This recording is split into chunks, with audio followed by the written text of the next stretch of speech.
So, welcome to our fifth or sixth lecture about the law of life. And tonight we will just review a little bit and go into the core of the whole message, that is, understanding the law of life. And here we want to see what happened with humanity. When God created Adam, He created him out of how many items? How many things He took? He took 2 items. That was one was His breath that became the spirit, and the other was the earth that became the body. And everything governed and must function according to the law. And that law, God has said, and through that law everything works. And you now know what the law is, do you? You must, well, that's the opposite. That's the law of death. So give and take, it's take to give. So Adam should trust God. For what purpose should he trust God? Because he needs God to take his needs from God. You see, God is righteousness, God is truth, God is freedom, God is security, God is peace. And all that are whose needs? Our needs, isn't it? And we only can have them as we trust God, taking them from Him and put them into practice. So, I take love from God, I take righteousness from God, truth, freedom, security, peace, well-being, knowledge, happiness, in order to give it. The same thing is with the body. By this, we give to the body the right electrical current so that it functions well, but we also need to give to the body chemistry, the oxygen, the food, the water, and for that God provided the earth. We know there was the fruits that He gave us in order to take them and give them so we would fulfill the purpose of creation, to reign or to serve, and life would have been eternally continued. That was all what is the law of life. The spirit must trust to take, and he must also trust to take from nature and to give it. So everything works according to this law. Now, the only way to break the law is at what point?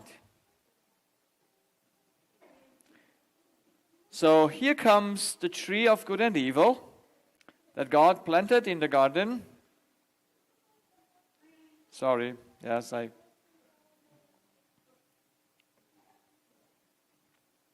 So, it's there? Yeah, I don't know why, but we will get patience by this, yeah. So, He planted the tree of knowledge of good and evil, the only place where they could be tempted what to do. To not trust God. So here at the tree of good and evil, there was Lucifer. He came disguised as a serpent. And could he tempt Eve except with her needs? Can anyone that has no needs to be tempted? Yes or no? No, you know, James writes in the Bible, it says, God can never be tempted to do evil. Why can God never be tempted to do evil? He has no needs. He is outside of everything that has a need. So, having no needs, you cannot tempt anyone when he has no needs. So, here is Eve, and can the devil tempt Eve by saying, Eve, come here that you might die? Can he sell that? No, he must come to sell Eve something that is unrighteous, but he must show it like it would be righteousness. because he knows that's her need. So the devil is coming to her, and that's why he disguised as a serpent. He says, Eve, I have something for you that is your need. And we know it was curiosity. Knowledge will come to that place as well. So, but he must sell something under a other thing, like being the righteousness. Because Eve would never take unrighteousness. Eve would never take a lie. Eve was made for the truth. That's why he presents a lie as the truth, so that Eve might take it from him. He presents imprisonment as freedom. He presents uncertainty as security. He presents war as peace. He presents malaise or not feeling good as well-being. He presents ignorance as knowledge. You see, there is a high thing of temptation today that humans read a lot of books, they have a lot of information, but it's all ignorance. Isn't it? If you don't know that what matters, how much would it help you to know anything? So that's why today, that's one of the greatest things, to fill your WhatsApp, to fill your FaceTime, whatever, with spam. With things that are unknowledged. They have no knowledge in them. That's the news. You know that the news have no knowledge in them? That's ignorance. How many people take that ignorance from the devil and read it? So, I don't see news. It is now almost 15 years that I don't see news. I don't read the papers. And I was almost addicted to them because I thought I have to be informed. Until God made it plain to me that that is ignorance. That's just filling up your mind with things that you cannot change. They won't help you. They make you sad because they're all positive news that you hear too. Yes? They just lift up your eyes. They lift up your life, make you hopeful. Do they? No. That's why they are so attracted. No, we think they will cover us from something. We need knowledge, but we were sold. Ignorance is sold as knowledge. Grief is sold as happiness. So Eve would have never taken anything from the serpent except it met her needs. And this is the funny thing, Eve had no reason, because all her needs were fulfilled. Was she hungry? No, because she had 1,000 trees to eat from. There was no need to trust the devil. That's why the devil came with something that is very, very subtle, and that is he wants to sell you something that you can become higher than before. Because knowledge makes us sometimes to feel higher than others. Does it? Is that a temptation? At least it's a temptation for me. I just taught a class a week ago in Italy, a mission school class, and their ignorance got me angry. And I was surprised, because you have expectations from mission school, but these were young Christians. They didn't know what I know. I'm born in this church. I'm 54 now, and I read the Bible since I could read. And I'm in the matters. It's like my second, it's my second nature to know the Bible and all this, because I studied it when I was young, when I was 15, 16. I studied Revelation and Daniel. They were, my thing that occupied my mind.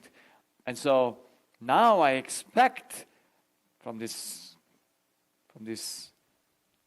students that they should just know what I know. And when they put a stupid question, there were more things that came together in a moment, and I realized how I got tempted to get angry because I know more than they have. So let's be clear. When we have knowledge more than God wanted us to have, then we must go against God. We must go to say, we know it better. God withheld from us something that is better for us. But God withheld from them only that what was evil. Would you like to never have known evil? Yeah. I would have rejoiced to never have seen anything bad, to never have known anything bad. Imagine what a joy that would be. You have no knowledge of evil. It would be fantastic.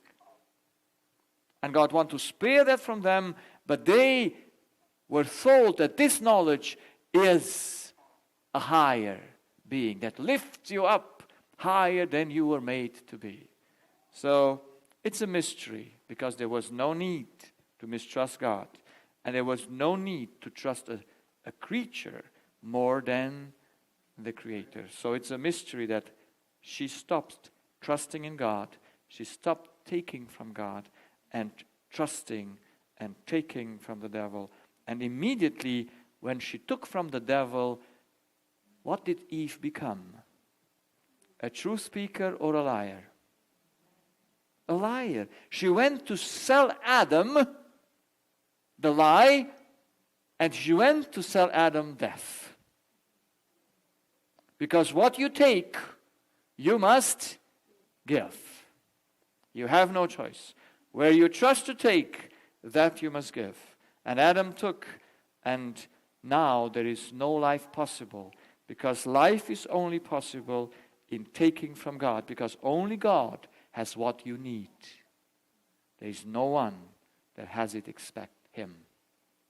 And the only fulfillment is by the law. You take it from God and give it further.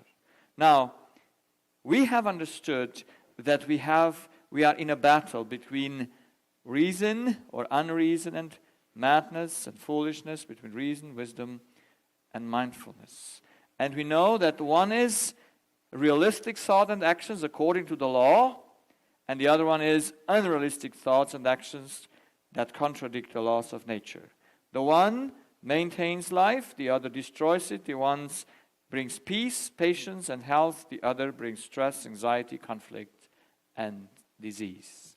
And the cause of it is identity. I'm God is the evil one, and I'm a creature is the good. Now, we started last night to show that who you are, identity determines dependency. If you are a creature, you know that you're spiritually and physically dependent on your Creator.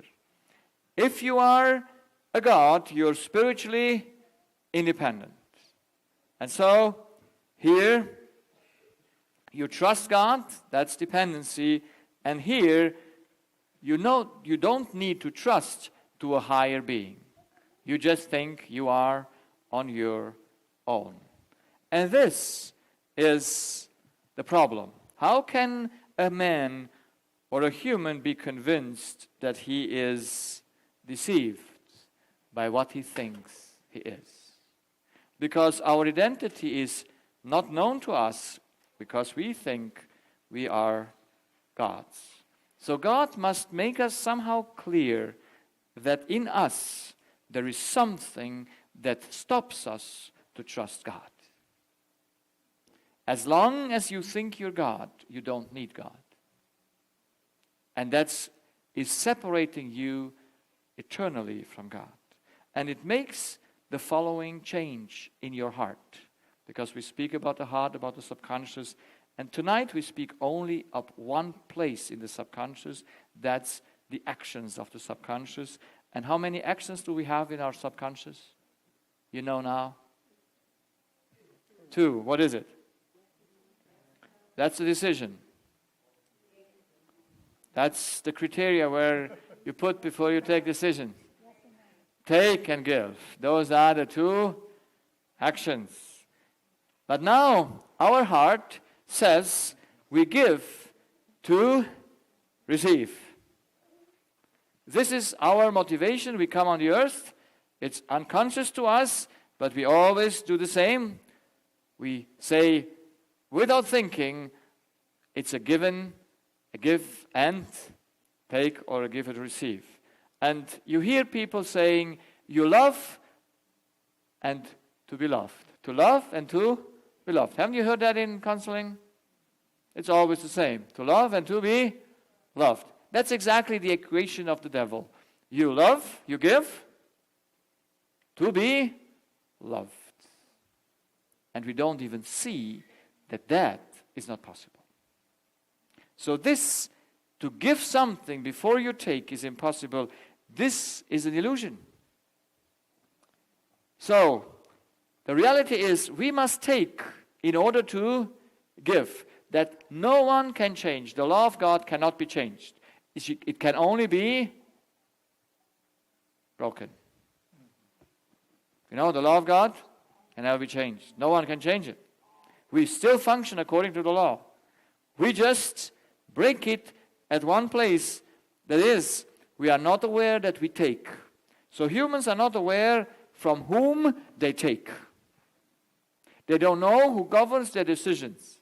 They think they do it out of themselves. Yes, they take the decision, but they always take the decision according to someone. They orient after someone. So, and that's mother, father, spouse, child, pet, and so on. It's always a living being. It's a spirit there where you take from. And this is unknown to man. Humans don't know that they take. They don't know about their dependency. And they must know that they are in self-deception and in unknowledge when they don't know when they have a problem. So there is this lady whose husband passes away, and she gets a lot of diseases. She is a Christian lady. She is 74 now, but her husband passed away 16 years ago. And it started after then that her body showed diseases. And in the last year, it became more pain in the joints and all that, inflammation. And now, I try to help her to show that she has her husband as at the taking place. I show her that she's dependent on her husband, who died 15 years ago. She's not aware of that, is she? But she could be aware because she goes twice a day to the cemetery. Why does she go to the cemetery? Does she want to give her husband something? Or does she want to take something? Is she aware of that? Is she aware of her bondage? Does she know that? That she breaks the law? Does she know it? I had a patient who came to me, he was in his 70s also, and he had a left side neurology, trigeminous neurology. Yeah? So the trigemin makes us the pain in the face. Yes? Is that the right term? Trigeminus? Yeah? And so these neurologies are very, very strong pain. It's like electricity going through that nerve, and you can hardly bear it. And the gentleman had it for 6 years, just the left side, and he had that, and so he went to the doctors. They couldn't help him. Then they did surgery, because you open up the skull to see if the nerve is somewhere quenched between, I don't know what, blood vessels. However, it didn't help. So finally he found a doctor who, with strong medication, put that pain a little bit, pushed it back. But after 2 months he took the medication, he got dizzy. And with his dizziness he came into my practice. Because you see, did he solve the problem, the cause, while he got that situation here? No, it just moved now to another symptom that comes because his input on the brain on his left side is still wrong. And you always know it's because you take from somewhere where you cannot live from. It's not aware the taking. And so the gentleman comes and tells me his story. His mother's passed away, I think, 6 years. His father passed 12 years before away. And he is Catholic, and he goes every Sunday to the church, and after the church, he goes to the cemetery to visit his parents. And so he talks to them, and he explains to them what he did during the week, and then he says they should give a good reference from him to God, so they should do a good work for him. And so then he goes home. And he does that for those years since his mother passed away. Would he ever think that that makes him sick? Would you ever suspect that that's the cause of his sickness? Would you? No. But I could explain it to him on the law, because as a Christian, he knows the law of the Ten Commandments, does he? Everyone knows them by the words, but they don't know it from the heart, how it works in the heart. So if we have in the heart only two actions, take in order to give. And when we give, it gets into our body. So we always can read on the body where a person takes. Yeah? So if you would take from God, would you ever get a problem with your nervous system? Never ever, because there is always an open door to go to take. But we're not aware of that. So in the body, we always can see where a person takes from. Because in the heart, you have only these two actions. And that's why the law of death says, give to receive. And now if you know that everything starts from the heart, and everything comes back from the heart, from the law that we saw last night, then you know that all the problems of humanity arise from these two actions. There's no one more. Everything a human person has just plays out in these two things. Isn't that nice? You just can reduce it to everything. Because this is the only basic things. There's no more basics than this. The take and give. And so when you take, you have spiritual needs, and so you only can do it through love relationships. You can never do it without love relationships. That's why every problem of humans come through love relationships. Yes? They come through love relationships. And I tell you another story because here, this is a young girl, a young lady. She's 30 years old. And her husband, she was married for 11 years before her husband left her with a little daughter. And she gets into a deep depression. And the people around her thought that she might die. She's also a physician. But when I came to that place and she came to the meetings, I counseled her. She understood the law and she came out of it. But after 3 months, she calls me and says, something happened that I prayed that should never happen. And I cannot stop weeping since it happened. So when you weep, you lose control. Voluntarily or involuntarily? By choice or by no choice? By no choice. I hope you learned that now, that we do evil by no choice. Yes? So, she weeps. And she says, help me, I don't know what to do. Now, I know everything is in rough relationships. It is only here. So I said to her,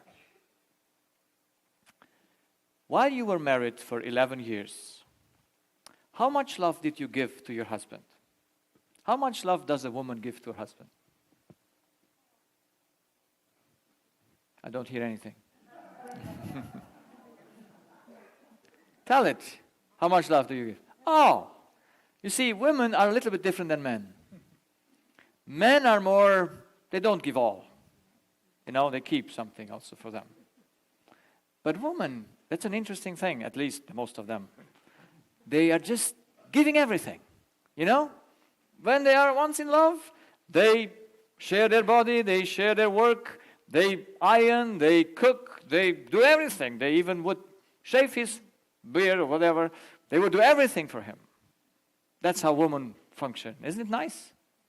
I like my iron shirts and all this. It's nice. So I asked her, and she said, everything. I said, how do you feel when you give everything? How do you feel when you give everything? Pardon?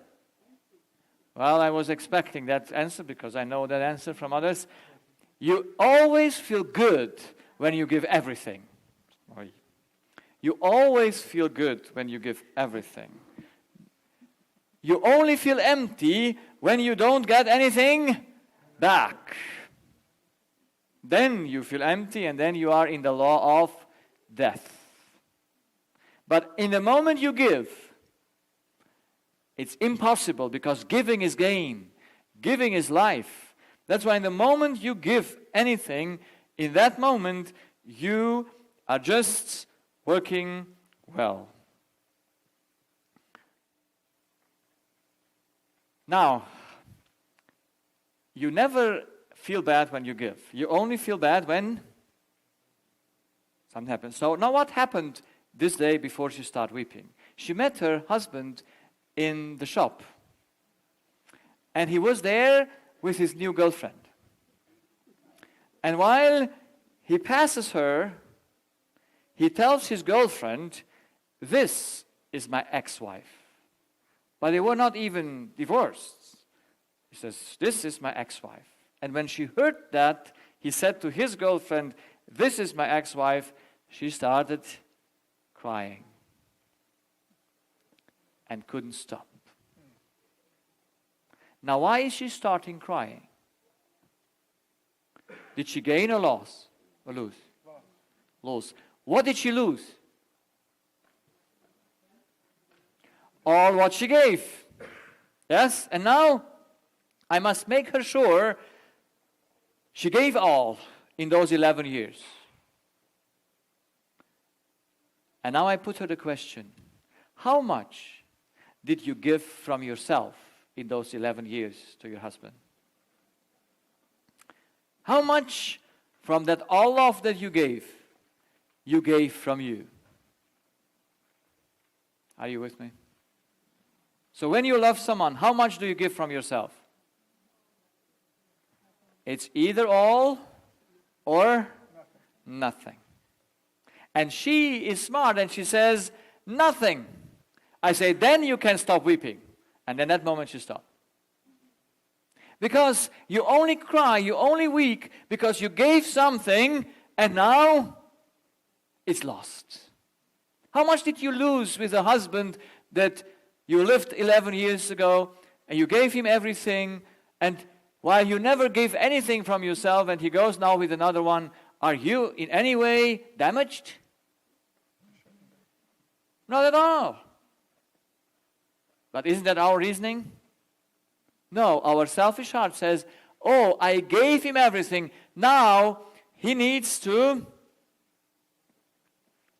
Kannst du aus dem Internet rauskommen, bitte? Now he tries to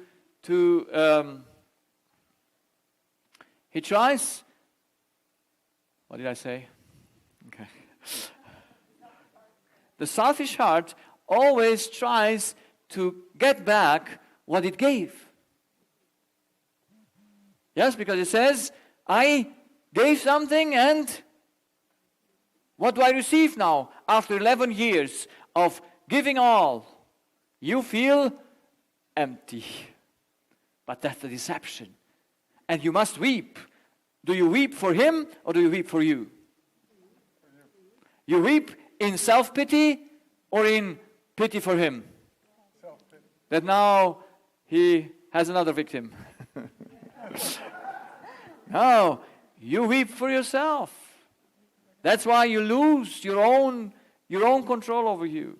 And she said to me, because I work sometimes with her, and she says to me, the next day when she woke up, the thought that she met yesterday, her husband, came again to her mind.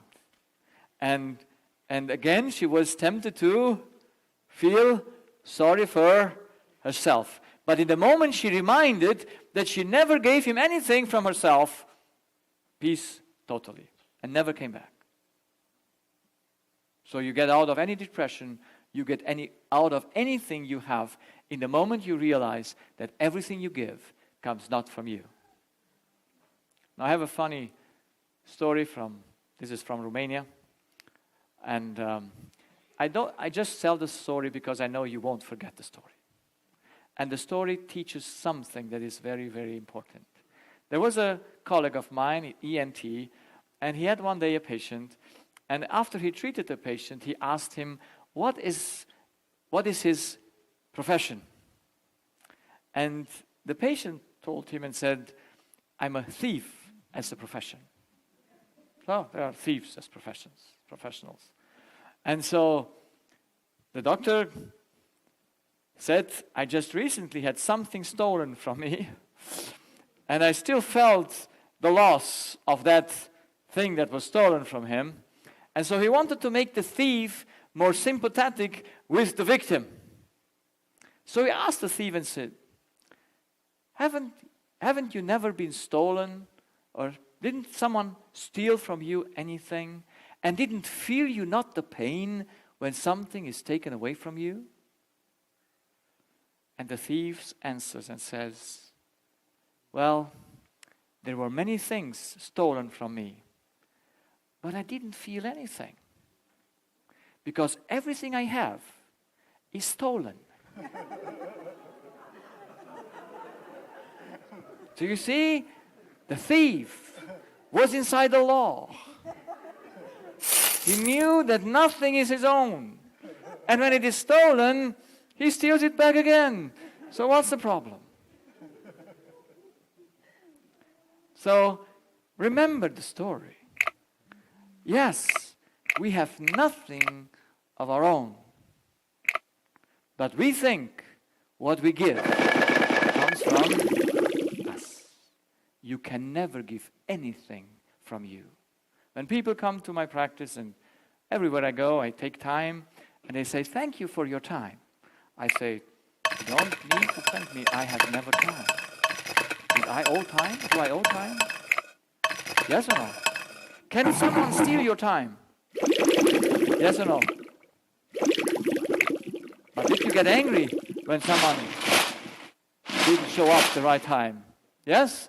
Yes, because you were thinking, they steal my time. There's no one that can steal your time because time is never yours. You can never give time from you. Can you? We say time is precious. Is time precious?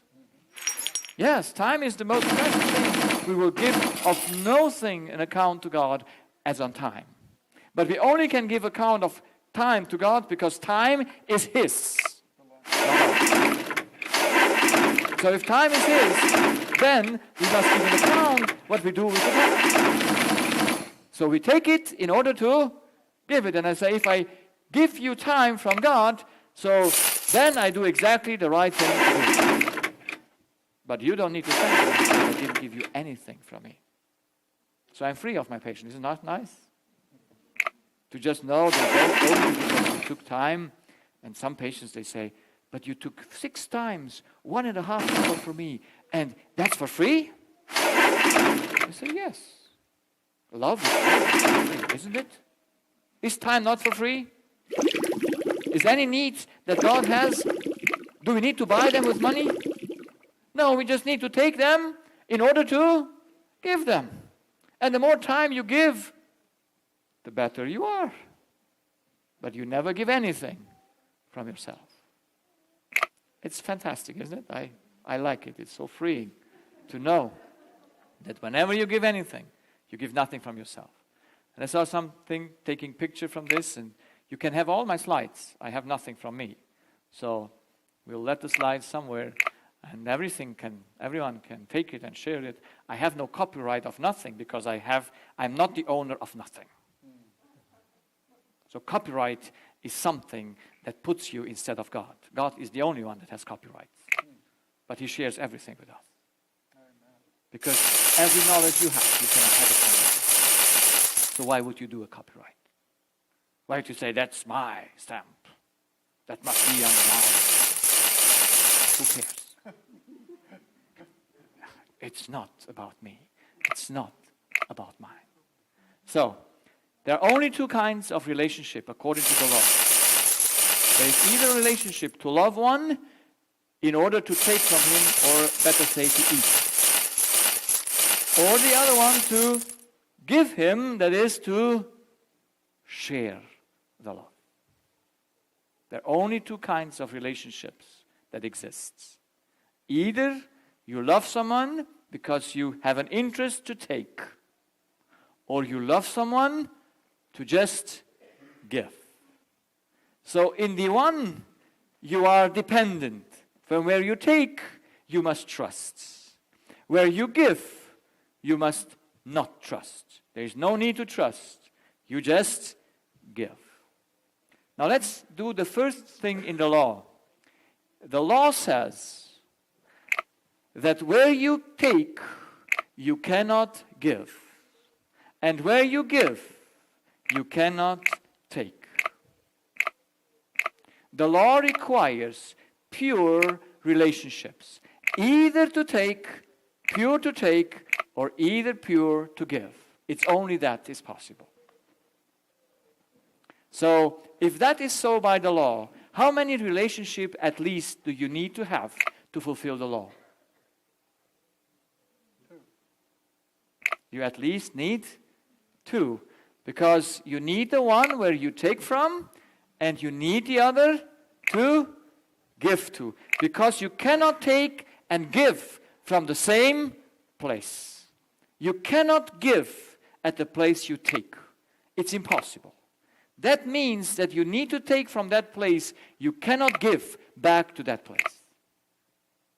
So let's see how it works in nature. A tree needs the earth and the sun. The sun is one of the best things to explain the taking. How much can we give back to the sun? Do we need the sun? For which purpose? For which purpose? Just to take. You can never give to the sun anything. So the tree needs to take from the sun and from the earth to make a fruit. Yes? Can he renounce the sun that he made the fruit? No, he's dependent on that. But now, for whom does he make the fruit? For the sun? For the earth? For whom does he make the fruit? For us, that is, for the animals. You see, I love nuts, and sometimes when I'm home in October, when the nuts are ripe, I go searching for nuts. And I have a few nuts tree there. They are the Lord's nuts tree. And I can pick the nuts then. But I have competition. You know? And there are some nuts that are very big. And then I find it and I think, oh, it's a big nut. And so I pick it up and it has a hole. I said, you poor, whatever it was, a mice or a squirrel, you could have picked up the smaller the smaller nut, not the big one. That is mine. You see, that's why it's. Does the tree care who eats its nuts? He gives them to everyone. You know the birds like also nuts? I saw them in a park. They picked the nuts. There was a, how you call this, the black? Raven. Raven? Or Elster? Crow, yeah, the crow, yeah. And she picked a lot of nuts and put them in a nice place. I was tempted to take it away, but I didn't. And I observed her. She took the nut and went up to the sky and let it fall on the ground. So to open up the nut. And then it comes back and it would not open yet. She went up higher and boom, lets it down so that the nut should open and that she should eat the nut. So, where you give, you never are dependent. Only where you take. The tree doesn't care what is done with his fruit. The water doesn't care for what is done with what it transports. Yes, when the tree takes out of the water his nourishment, does the water care what it does with it? No, it gives it. It's independent where you give. You're only dependent where you take. That's why when God gave the commandments, He took and gave the commandments on 2 tables. Why did He write them on 2 tables? Because there are only 2 actions in the heart. And that's why He could not write them on 1 table, because the 1 table is exclusive and the other is inclusive. Yes? It says, love God from all the heart, from all thy heart, from all thy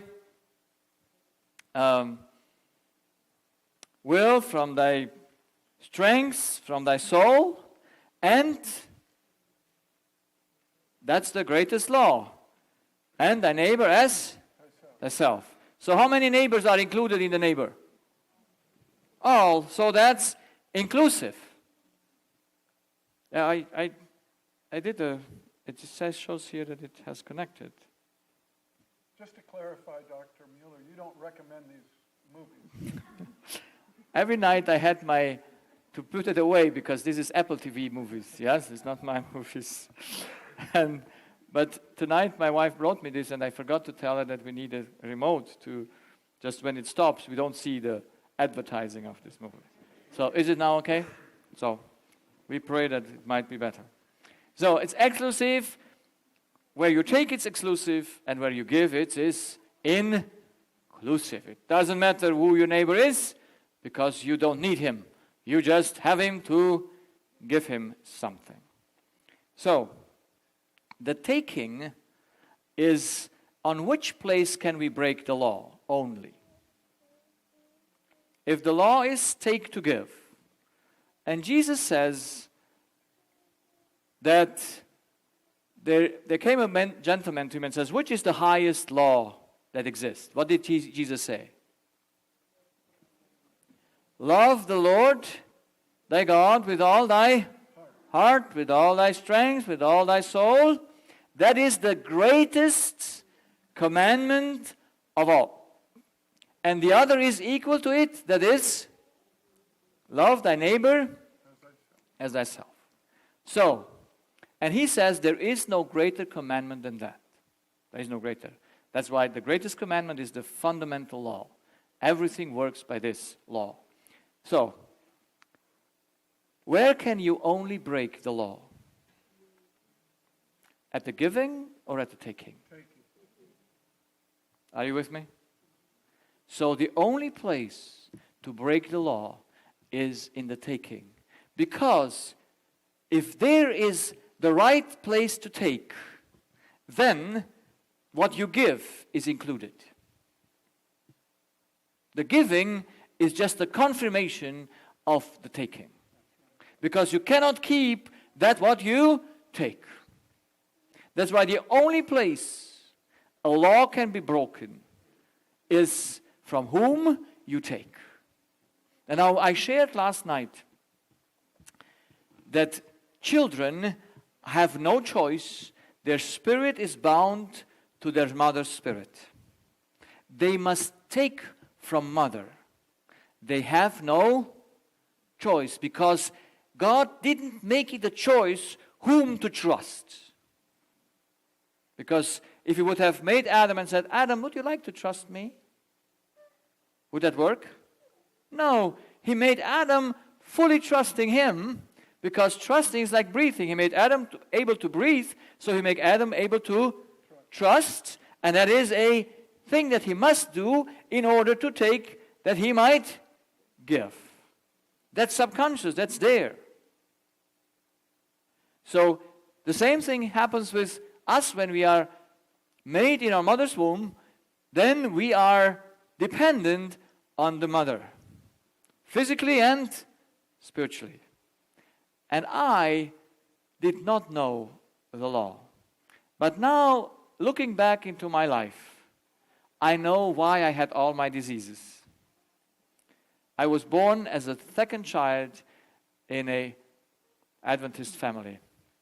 And my mother and father had 4 children, but I was the most sick. After 2 months, I almost died on a pneumonia. When I had 1 year old, I shook myself in the bed. I developed a nervous tic that I had to move myself before I could fall asleep. And I did this till I was 15 years old. When I was older a little bit, I developed a better technique to have more speed. And so I put my hand in the back and until I fall asleep. It must have looked weird, is it? But my mother said, you did it while you were, I throw myself back and forth. So then I got a lot of tonsillitis and infections in my throat. I couldn't speak well. With 6, I couldn't speak the R. I got a hernia, an inguinal hernia on my right side at the age of 5. I got surgery with 6 years old. I still remember the surgery.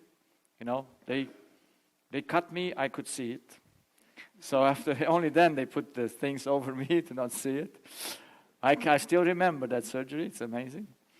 And then I had to urinate in the bed during the nighttime. I couldn't keep it for me until I was 8 years old.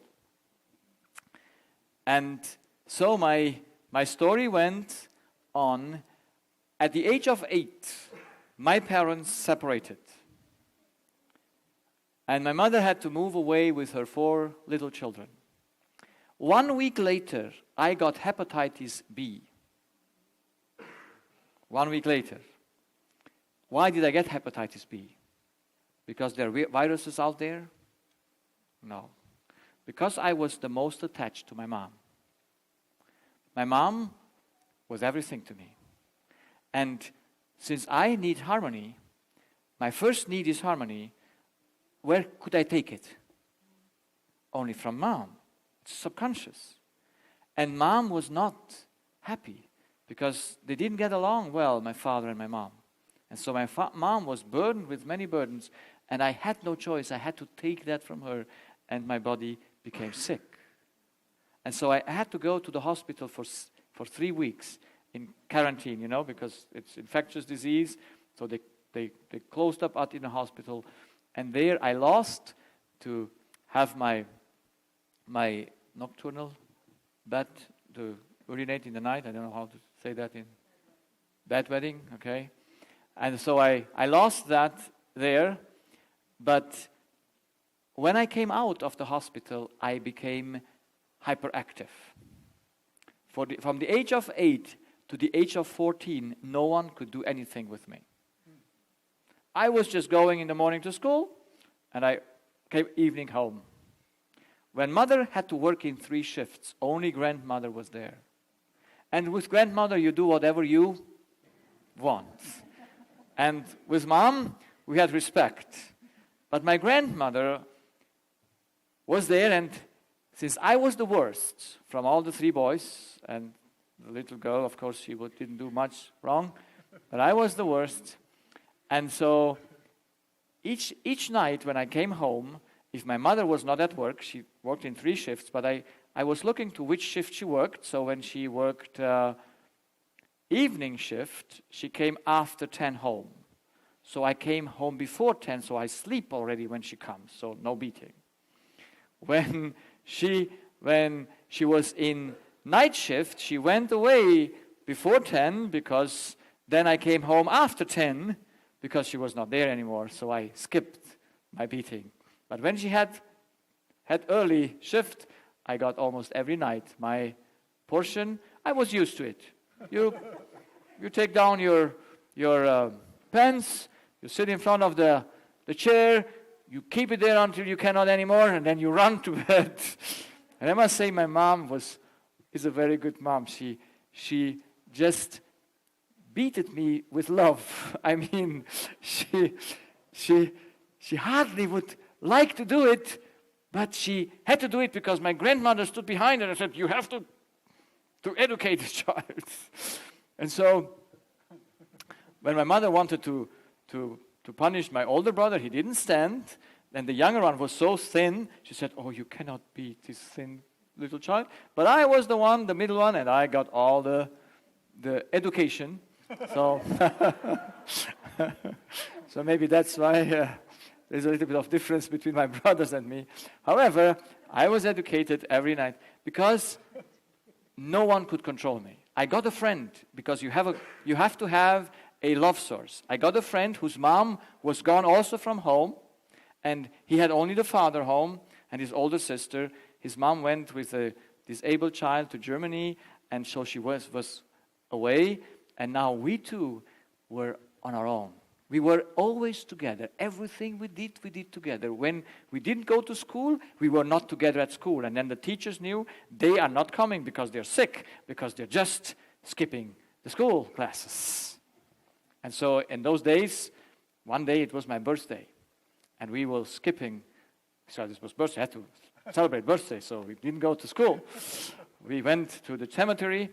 We hunted some squirrels there, and then after hunting them, we put our bags, the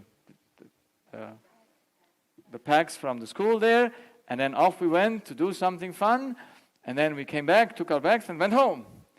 But while we were coming to his first home, his sister was there and says, "Oh, they sent from the school someone to see if you're home, and you were not." And I know, okay, so 2 were sent to his home, and 2 were sent to my home. So when I came home, I got my double portion for my birthday. I still remember it. And my brother even helped my mom to keep me because I was running around the bed, because you never stay for it so long. However, I wanted to share this because with 14, I suddenly changed from hyperactivity to total rest. Because my friend left to Germany, and my thing was gone. My hyperactivity was gone. It's amazing how that works. But now my teeth started falling out. So I had almost all my molars and premolars. They became infected. I had to put a lot of good amalgam into amalgam filling. You know amalgam filling? Amalgam filling, you know them? So, did they connect? It looks like it's a little bit slow. But when I don't use it, that's why he thinks he can fall asleep. But I hope he will work soon again.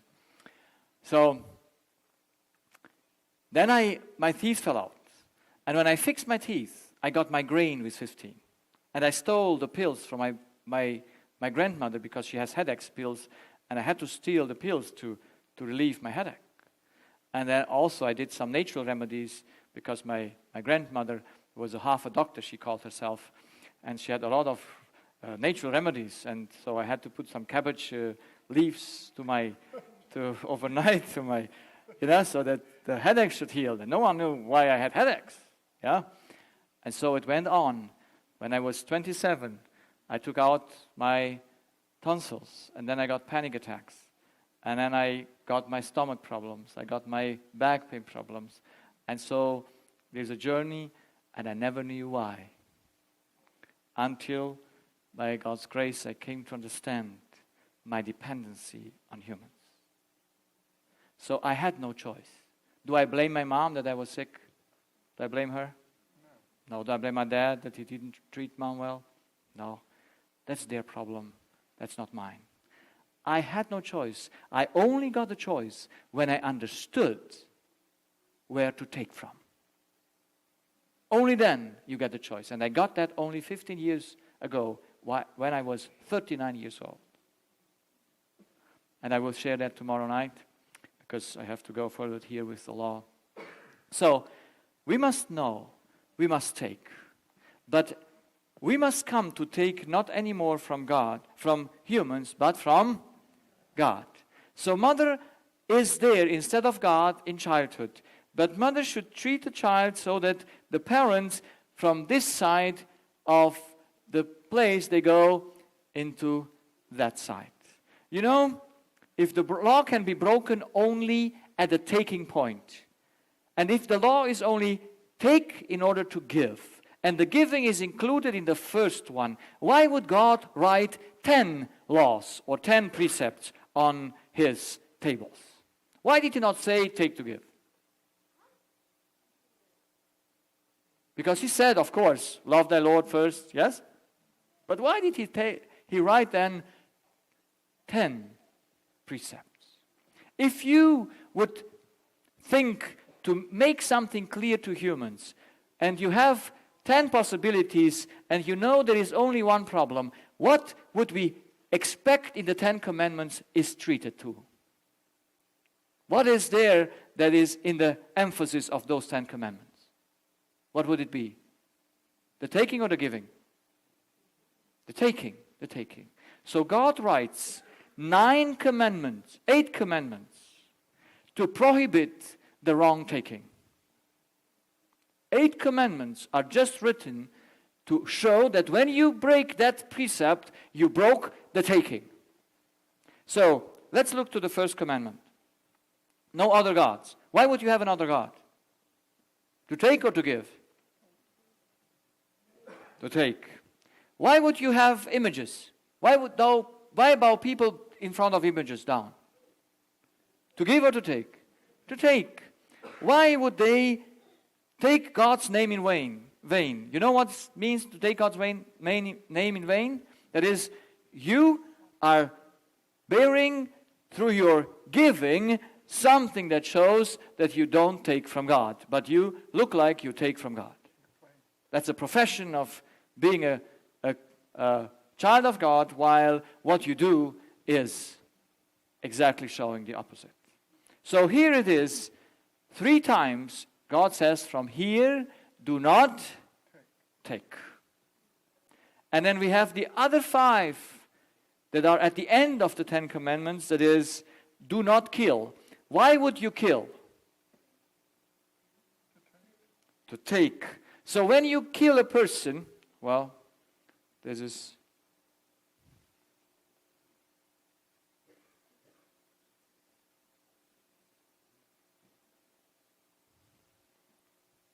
When you kill a person, what do? Where do you break the law? You always break the law here, because you take from a human. No one would kill a human if you would not take from him. So when you commit adultery, where do you break the law? You only can break the law when you take from a man, from a woman. When you take from them, then you are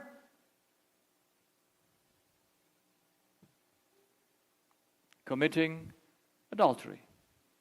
So adultery is just a proof that you don't take from God. If you would always take from God, would you ever commit adultery? Could you? No, because you only commit adultery because you think another one needs to give you love. And so that's why people go from woman to woman or from man to man for the sake of what? Love. Because they need love and they think they have to take it from a human. So, to not commit adultery means I take from God. I just want to demonstrate that every time we do break a precept of the commandment, we just break one thing. Because the commandment can be broken only in the place where you take from.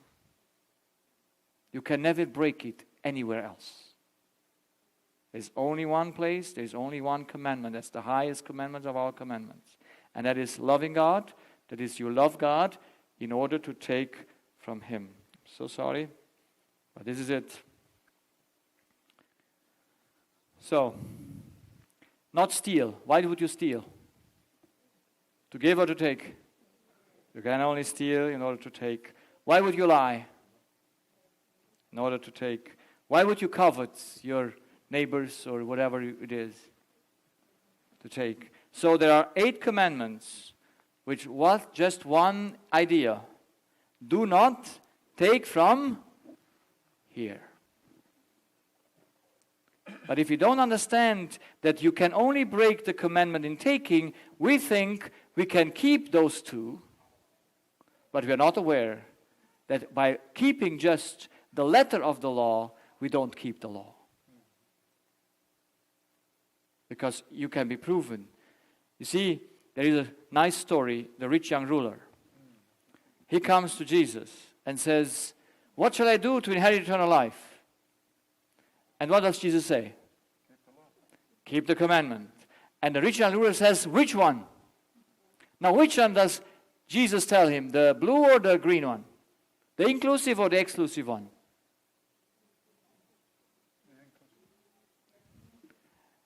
He shows him the inclusive. So Jesus says to him, honor your father and your mother and do not steal, and then all. And what does the rich young ruler say? All of this I done from my childhood. Now, did Jesus know that he didn't do it? He was in deception. But if Jesus would have started to talk to him and say, "Look, you deceive yourself," he would have said, "Oh no, look, I never committed adultery, I never stole, I never lied, I never coveted." Yes. But Jesus takes you from a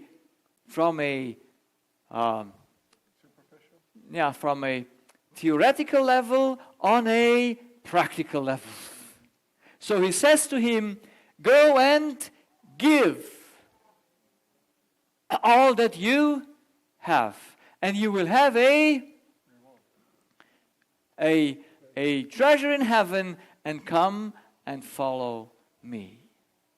Now tell me, why did the rich young ruler not say, "Amen, Lord, how did I know this before? Of course I give all." Why did the rich young ruler not give everything according to what Jesus told him? Are you with me? Why could he not give it? He was taking from the riches. From where did he have his riches? He thought he has them from himself. And everything that is from yourself, you cannot give. You only can give what is not yours. Isn't that nice? I only share what is not mine. I never share anything that is mine because I have nothing.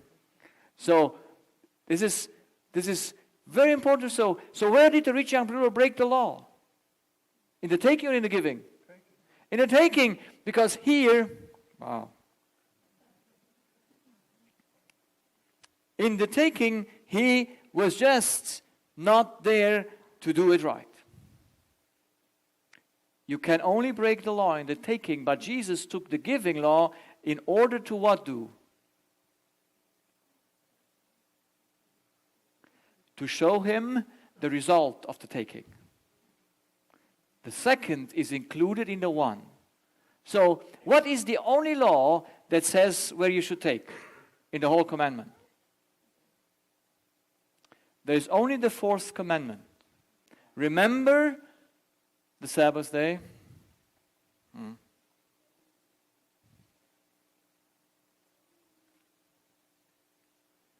It should come, but you know. Yeah? Remember the Sabbath day. It's the longest commandment of the 10 Commandments. And it has something in it that says, who are you? You are a creature. The Sabbath is a remembrance that you know who you are. That's why it's the only commandment where it says where to take from. Because this commandment is the only one that says you are a creature and this you need to take from God. That's why the observing of the Sabbath as an external day will avail how much if you don't know who you are? How much will it help you? Did it help the Jews when Jesus came on earth that they kept the Sabbath? No. They were lost in spite of it because they didn't have the spirit of the Sabbath. They didn't consider themselves as humans. They didn't know who they are. But they kept the outside precept. So God is the one that is the only one where we can take from. Why is God the only one we can take from? We cannot give God nothing.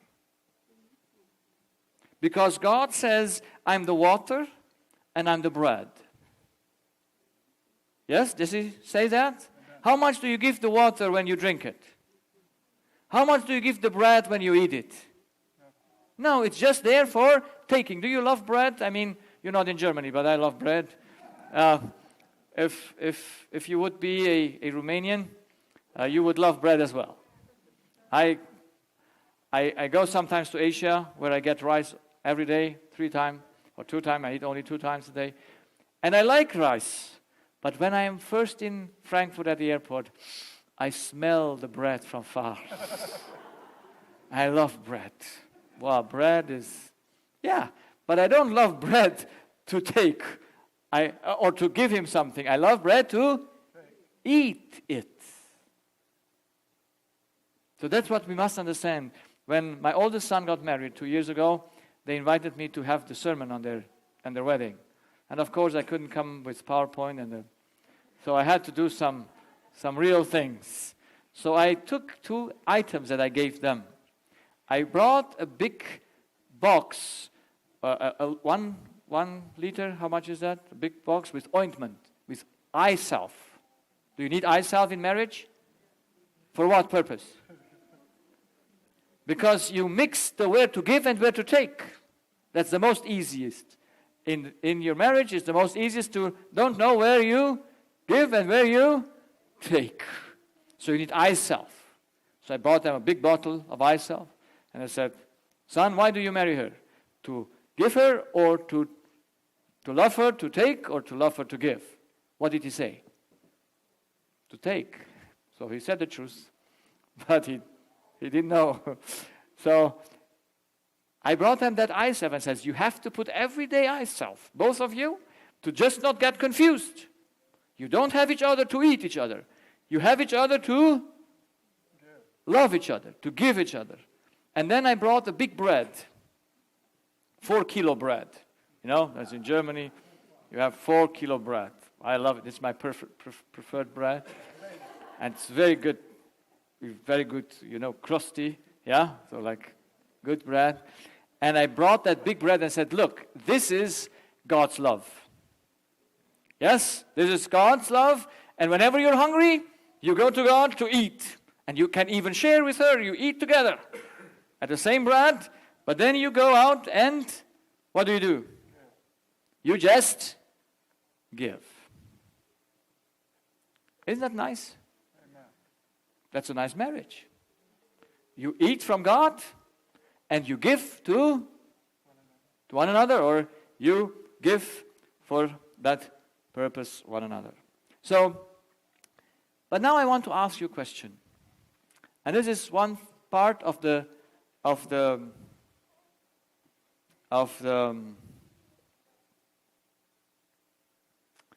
this is one part. The internet is not so good because of the weather, that's why.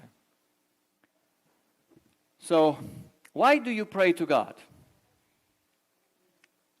Prayer is taking, yes? You go, but why do you pray for God? For you or not for you?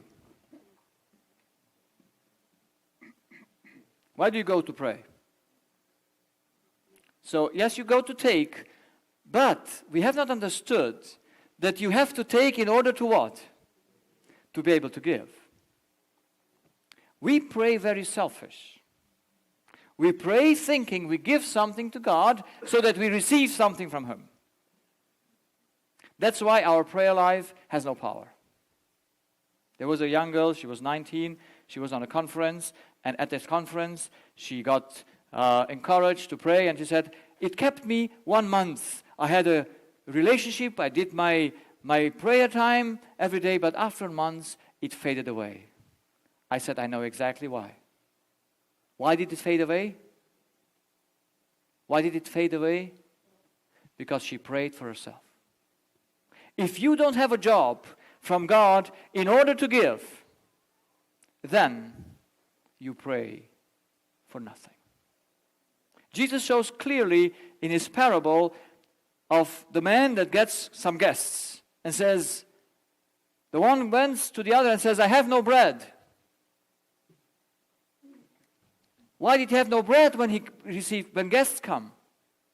And Jesus wants to show that we have no bread to give them that are with us. And so when God gave me the job, He gave me also the right motivation to pray. I go out, I have to have a relationship with God. And that I don't fail in it because I have a responsibility to give.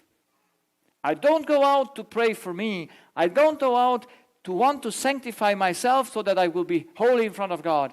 I go and I want to be holy because of God's sake, that I might have something to give to my patients. That's the purpose of prayer. That's why we should do pray and not pray for us. Because if I should have prayed for me, I wouldn't awake in the morning. I would say, Lord, today it's an easy day. Don't worry. Nothing happens. Because it's just for you. But I know that there is out a world that waits for God's bread. And I have none from myself. So I have to go. I have to go.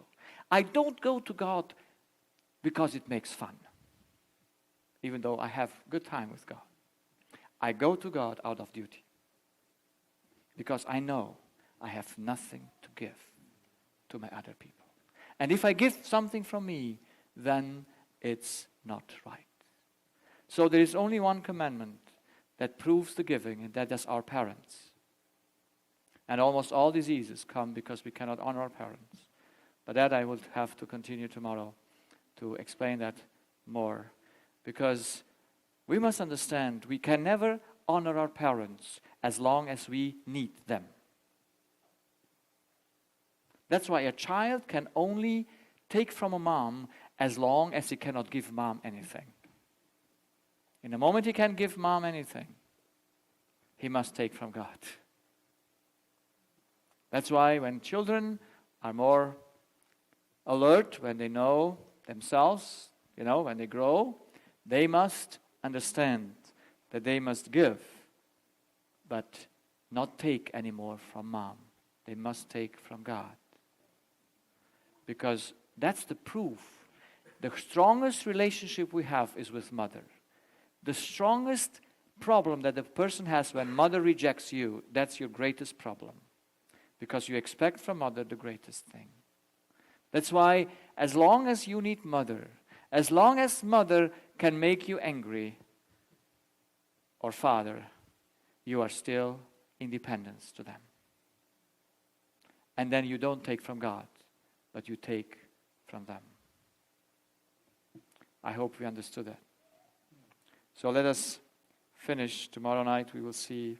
The problem is, to whom is your heart bound in trust, in dependency? It can either be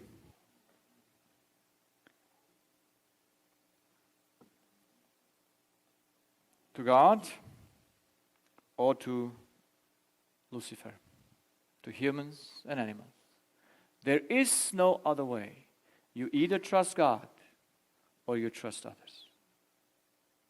Because trust is the only way where you can break the commandments. Are you wondering that Bible says the Holy Spirit will come down and show everyone his sin? And what does the Bible say is sin? Unbelief. Why is salvation only by faith? Because there is only one matter.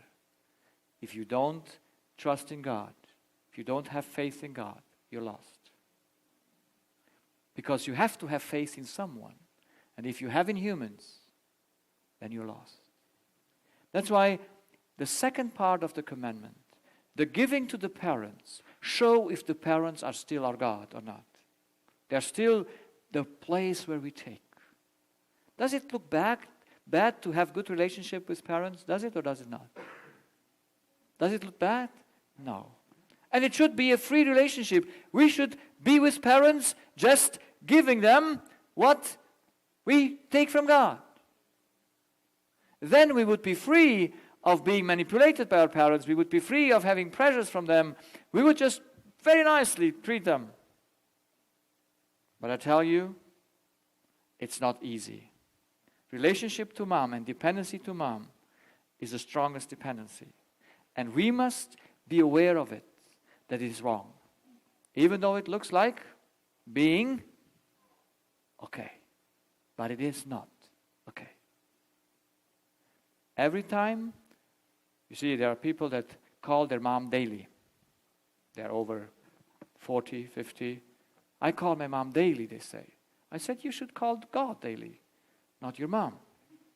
But we call God, we call mom daily. Not for mom's sake, but for our sake. Because we need mom. We are not aware why we call mom, why we search for her. We don't see that that's breaking of the commandment. There cannot be at this place only God. You remember the Bible verse. I mentioned it. I will read it and then I've finished for tonight. We go into questions. And tomorrow I will speak more about this commandment. There is in Luke 14 from the Bible.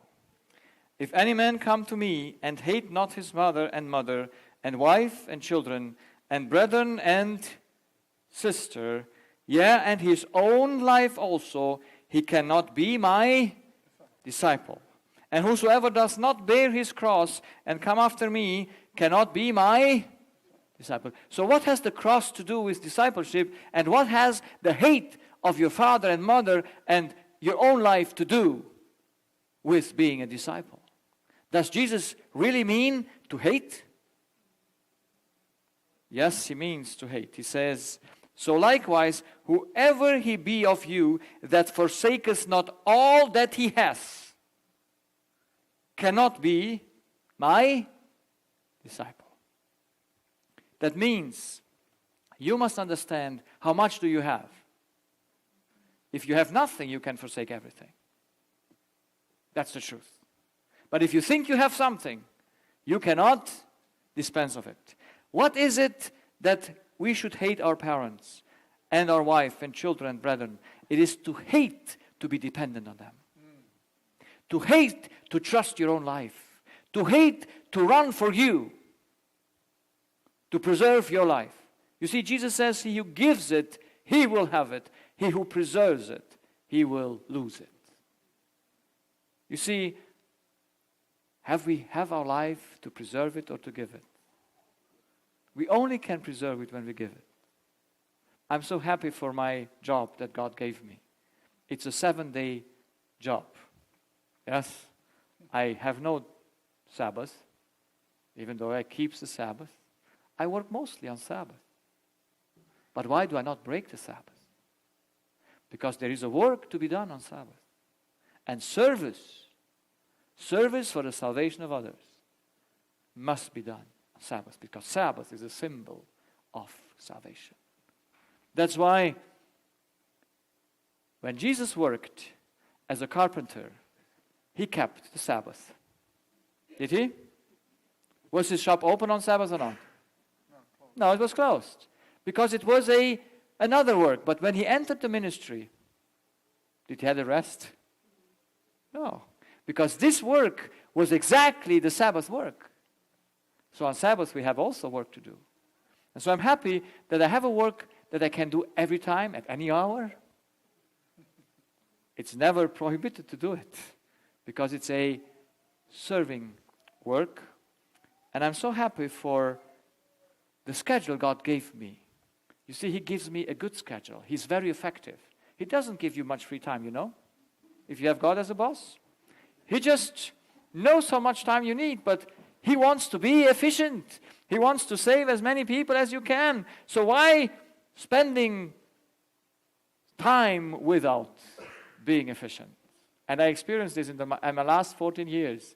Since I'm in the practice, and since 7, 8 years I'm in ministry, I just work and work and work. And it's beautiful. The more I work, the stronger I get. I was the first time, 2009, one weekend made me so tired that I had to recover for 2 weeks. I said, Lord, how shall we work like this? One weekend, I was just exhausted. I was not trained. And then the next year, He brought me in 2 weekends so that I learned how to speak, and you know. And then the third year, I said, Lord, now we can go for. And then He said, okay, every weekend you have something to do, and you work, and you work, but you work, and this is what fulfills me, because I know I take from Him in order to give. I would not pray if I would have no job. I would just relax. But the higher the job you have, you know who has to pray most? Who is the first one who has to pray most? Mothers. Mothers need the strongest relationship to God, because to them was given the greatest responsibility that ever could have given to a human being. Because they train children to be God's children. They must make a character out of them. But how can they do it when they are not having the character of God? How can they do it? It's not possible. That's why when God loves a person, He gives him responsibilities. You see, I see myself very loved from God because He gives me a lot to do. If He gives you a child, He loves you, that's a great responsibility. But if He gives you 6 children, you have even better love from God. And if you have, I met in Romania a person that has 16 children. 16. 16. 1 6. Not 60. 16. 1 6. And she was in her 60s. I mean, yes, she was over 60. And I met also 2 or 3 of her daughters there at the camp meeting. And it was fantastic. The lady was fine. She has 16 children. And I see that's a responsibility, isn't it? So does God love that woman? Evidently. Evidently. Because she can bear it. So some say 1 is too much. And so He won't give you more, because He never will overwork you. But if He gives you much, then He knows He will empower you to do much. Amen. So let us understand the law. We were made to give. But in order to give, we must take. And we must be aware that we must take from God. But we don't go to God to please God or to have a good relationship to Him in the way to just have a exchange. No. We go to God with a full desire to say, Lord, today You called me to ministry, and today I need Your power. I need Your wisdom. I need what to do so that I won't let You go. If You don't teach me this morning what I have to say this afternoon, then I don't do anything. And this is how I talk to God. Because I know if I don't have His power, I work for nothing. But I know the highest and best thing is to know that you are called, and every one of us are called to give. but we must take first. And if God is our source, we will become in character like Him. Every one of us will have the same love, will have the same sacrifice, won't think on ourselves. We just be there to serve. That's the law. I hope we understand it. And we have 2 nights more where we are going to enter into it. Thank you for listening. Do we have a music?